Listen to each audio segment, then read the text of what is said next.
Bu nişanlardan biri də İslam Peyğəmbəri Məhəmməd Peyğəmbərin adından rəvayət olunur. Mənbə alim Əbdürrəşid Bakovinin 700 il yaşı olan hazırda Parisin Milli Kitabxanasında qorunan Abidələrin Xülasəsi və Qüdrətli Hökmdarların Möcüzələri kitabıdır.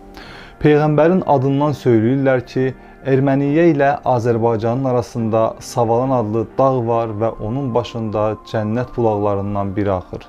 Bundan başqa elə orada Peyğəmbərlərdən birinin qəbri var və ətrafında xəstələr müalicəsini görən isti sular axır. Dağın başında yayda da, qışda da qar olur. Orada Təbrizlə Marağa arasında böyük Səhənd dağı var. Ətrafında adamlar yaşayır, suları və taxıl zəmləri də çoxdur. Orada isti su var ki, cəmaət da yayda bu yerə axışıb gəlir. Dağın başında həmişə qar var. Orada Uveys çayı var. Ərzənə, Rum dağlarından axan bu çayın suları çox gürdür.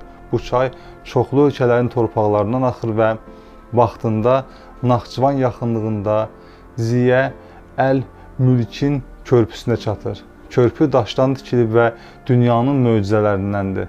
Orada elə bir çay var ki, suyu daşa dönüb, daş lövhələrinə çevrilir. Orada çoxlu mis, dəmir, malaxit və lazurit mədənləri var.